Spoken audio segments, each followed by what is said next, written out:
afternoon, everyone. My name is Thabang Olevoreng. I'm co-founder and Chief Operations Officer at HMCP, where we connect moms to care, community, and support. Now, here's why we exist as HMCP.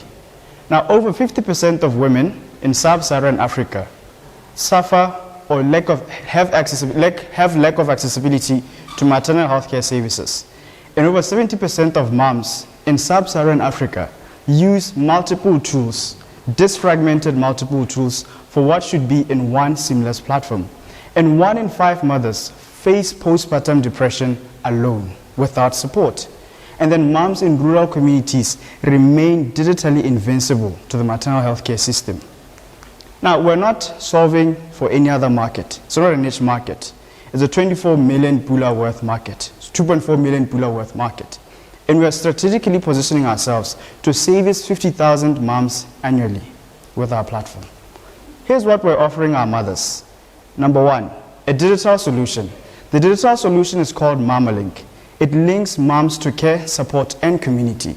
Not just that, but it allows moms to manage bookings with healthcare facilities, gynecologists, psychiatrists, and everything that they need to help them through the maternity process to postpartum.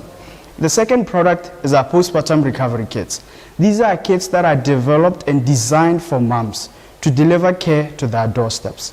We're empowering moms from their pockets to their doorsteps.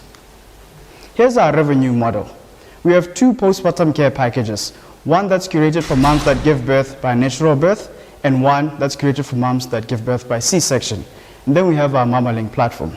Now, for every C-section platform that we sell, we make 14% profit, and for every natural care package that we sell, we make 12.5% profit.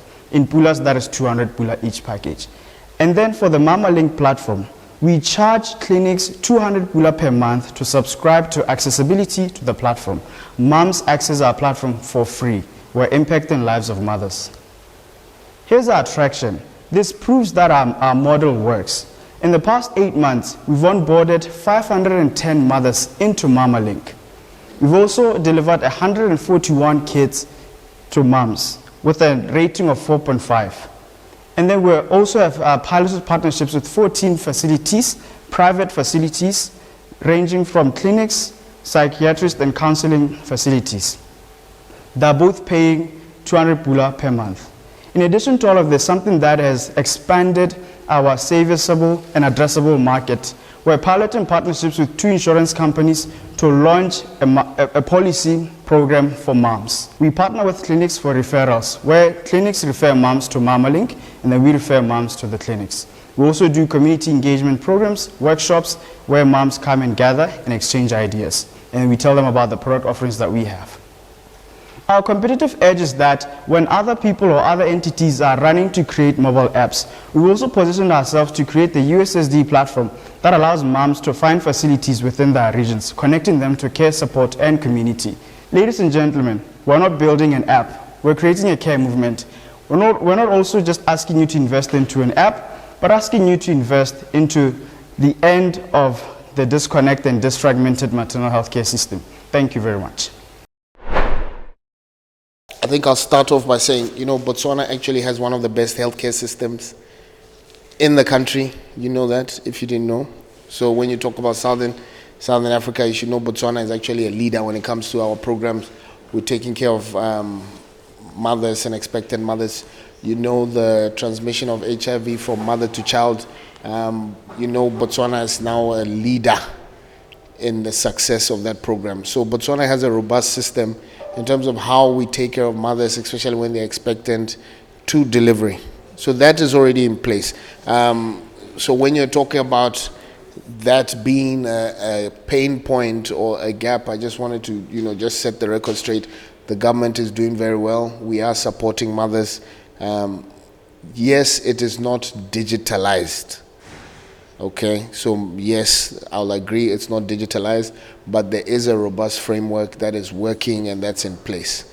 From antenatal classes to the checkups, the government has definitely done a lot of work with that regard.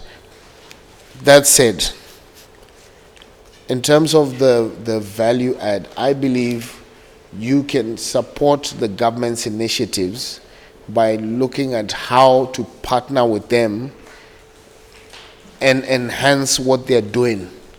Right? They already have something going on. How they interact.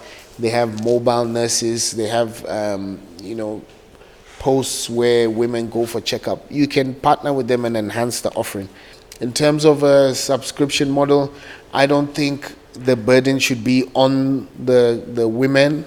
I believe it should be, if it could be a free subscription to the actual expectant mothers. Mind you, they're only expectant for 9 months, and then they move past that. I would propose a model whereby it's either the government or the Ministry of Health that actually take up the cost rather than the actual people. So I think in terms of your revenue model, you might want to look into that. Yeah, that's it from me. Sure. Thank you for that. Sorry, I didn't get your name. You said it pretty fast. Oh, Tabang. Tabang. Tabang, you pitch like a mother. So your pitch was very on time, concrete, very straight to the point, and very clear. Thank you very much. I have one question for you. You spoke about 2 revenue streams, right? The package as well as the subscription model. Which one is your core, and how do you expect your core to grow when you're thinking about scaling? I think it's solid community impact, but it's very hard for me to see a revenue scale to an acceptable level for a fintech. Yeah. At first, it was the recovery kits. They contributed to 72% of the 30,000. Yeah, and now we're looking into the subscription models, because on average, contributing how much of the profitability? At first, the subscription was 28%. Forget the at first. Let's talk Right now about we're at future. 65. We're at 65. Yeah. You talk about mothers in rural areas, and you want to give them an app. So if they're already struggling, traveling distances to go to a healthcare facility, where would they find accessibility to digital and technology, let alone to be logging on? How's that going to work? Thank you very much. So right now, when I spoke about our competitive edge, the USSD element, the maternal care facility finder, it won't just function as a maternal care facility finder, but will also allow the government facilities to send SMS alerts to moms to say, Mom, come at this particular time. If at all the midwife is not present at the clinic, the mom is sent an SMS alert to say, the midwife will only be here for an hour.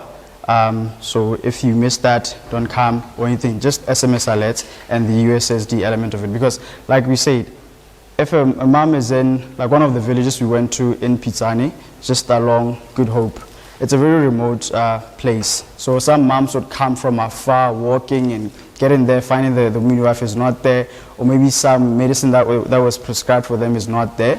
So that's why now we're introducing the USSD to say, in your feature phone or in your Sedilami, you can just dial the code and get it running. So that's why we added the statement that when others were building mobile apps, forcing moms to upgrade, we forced ourselves to align with how we can help them and impact their lives without having to force them to upgrade to buying a smartphone.